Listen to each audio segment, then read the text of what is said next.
إن الحمد لله نحمده ونستعينه ونستغفره ونعوذ بالله من شرور أنفسنا ومن سيئات أعمالنا من يهد الله فلا مضل له ومن يضلل فلا هادي له أشهد أن لا إله إلا الله وحده لا شريك له وأشهد أن محمدا عبده ورسوله اللهم صل وسلم وبارك على محمد وعلى آله وأصحابه ومن تبعهم بإحسان إلى يوم الدين أما بعد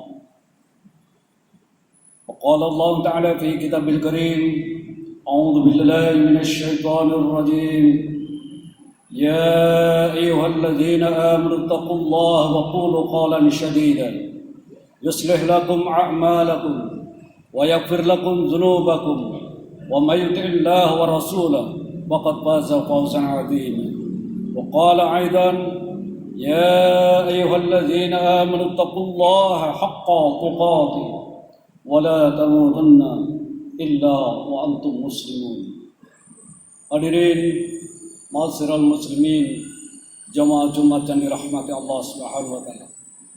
Marilah bersama-sama kita memanjatkan puji serta syukur kehadirat Allah Subhanahu wa taala yang telah memberikan kepada kita nikmat, terutama nikmat kesehatan, nikmat kesempatan, serta nikmat kesanggupan untuk menjalankan ibadah salat Jumat. Dan marilah kita bersama-sama terus meningkatkan kualitas keimanan dan ketakwaan kita hanya kepada Allah Subhanahu wa taala semata. Salawat serta salam semoga selalu terlimpah kepada baginda Nabi Muhammad sallallahu alaihi wasallam yang telah membawa kita dari alam jahiliyah menuju zaman yang penuh dengan rahmat, yaitu zaman dinul Islam. Hadirin saudaraku sekalian yang dirahmati Allah, hari ini tepat tanggal 1 Oktober 2021 kita sebagai warga Indonesia memperingati Hari Kesaktian Pancasila. Sekitar 55 tahun yang lalu, bangsa Indonesia mengalami gangguan dari dalam, yaitu gangguan untuk mengkudeta dan mengganti ideologi Pancasila dengan ideologi komunis. Namun ideologi komunis dapat dimusnahkan hingga kita tetap menjadi Pancasila sebagai ideologi bangsa yang tidak bertentangan dengan agama, tidak bertentangan dengan Islam, namun justru mengandung nilai-nilai religiusitas yang sangat mendalam. Hari Kesaktian Pancasila penting untuk selalu kita ingat, karena akan mengingatkan kita semua bahwa peristiwa 55 tahun yang lalu dan peristiwa-peristiwa yang serupa jangan sampai terulang, dan pengkhianatan terhadap bangsa dan negara jangan sampai terjadi dalam bentuk apapun juga. Hari ini saudaraku sekalian, di era informasi yang sangat-sangat terbuka, di mana tidak ada lagi batasan, semua punya kemampuan dan kuasa untuk menyebarkan dan menerima hal-hal yang negatif maupun positif dari media sosial, internet, dan lain sebagainya. Maka peluang bagi yang ingin merongrong kedaulatan bangsa, merongrong kedaulatan negara semakin terbuka. Jika dahulu komunis mencoba ingin mengganti ideologi bangsa dengan pahamnya, era sekarang kita lihat gerakan-gerakan yang seolah-olah menamakan ideologi Pancasila, tetapi justru banyak bertentangan dengan Pancasila yang akan mengganti Pancasila dengan Ekasila, gotong royong, dan lain sebagainya. Ini saudaraku sekalian yang perlu kita waspadai, yang perlu kita hati-hati, karena hal itu dapat merusak kesatuan bangsa dan negara ini. Sidang Jumat yang dirahmati Allah, sebagaimana kita ketahui bahwa Pancasila lahir tidak berdasarkan kesenangan satu kelompok atau dua kelompok saja, namun menjadi kesepakatan Darul Adli Wasyahada. Para pendiri bangsa terdiri dari berbagai macam unsur termasuk unsur ulama, nasionalis, dan lain sebagainya. Dalam perjalanannya, saudaraku sekalian dirahmati Allah, Pancasila telah diuji dengan berbagai macam peristiwa, namun terbukti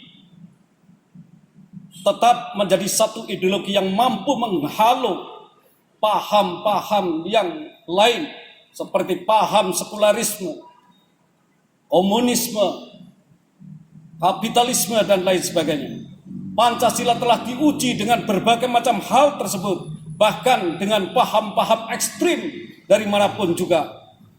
Selain itu, Pancasila dalam kelahirannya juga diambil dari ayat-ayat Al-Quran, ya, dalam sila pertama yaitu ketuhanan yang Maha Esa, bersumber dari Al-Quran surah Al-Ikhlas. Qul huwallahu ahad. Katakanlah, dialah Allah yang Maha Esa. Pancasila sila pertama jelas menyatakan bahwa ketuhanan yang Maha Esa artinya bangsa Indonesia adalah negara yang bertuhan, yang berdasarkan tauhid, sehingga kita akan ketika ada paham-paham yang akan mencoba menggantinya, atau paham yang tidak percaya akan adanya Tuhan, dengan sendirinya akan tertolak.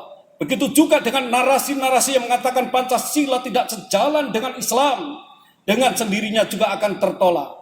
Maka narasi pemecah belah bangsa ini yang mengatasnamakan agama maupun mengatasnamakan ideologi Pancasila yang tidak sesuai dengan Pancasila itu sendiri dan tidak sesuai dengan ajaran Islam, tentu harus kita tolak dan kita singkirkan. Sila kedua, kemanusiaan yang adil dan beradab. Ini juga sejalan dengan surah An-Nisa ayat 135. Ya ayyuhallazina amanu kunu qawamina bil qisti suhada Allah. Ila akhir ayat. Wahai orang-orang yang beriman, jadilah kamu penegak keadilan, menjadi saksi karena Allah, walaupun terhadap dirimu sendiri atau terhadap ibu bapakmu dan kaum kerabatmu. Jika dia yang terdakwa kaya atau miskin, maka Allah lebih tahu kemaslahatan atau kebaikannya. Maka janganlah kamu mengikuti hawa nafsu karena ingin menyimpang dari kebenaran. Dan jika kamu memutarbalikkan kata-kata atau enggan menjadi saksi, maka ketahuilah Allah Maha teliti terhadap segala sesuatu yang kamu kerjakan. Quran surah 4, surah An-Nisa ayat 135. Ma'asyiral muslimin, jamaah Jumat yang dirahmati Allah. Bangsa Indonesia ini yang terdiri dari ratusan suku bangsa, budaya, dan bahasa harus kita jaga dengan sebaik-baiknya.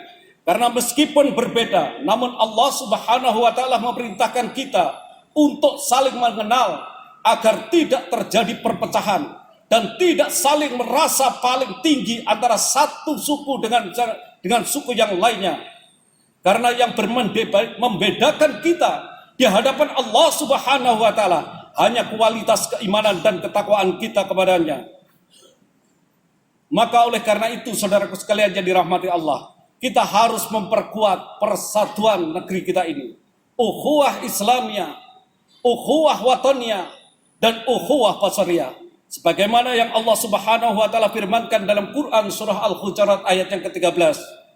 Ya ayuhan nas, inna khalaqnakum min dzakarin wa unsa wa ja'alnakum su'uban wa qabaila lita'arafu. Inna akramakum indallahi atqakum.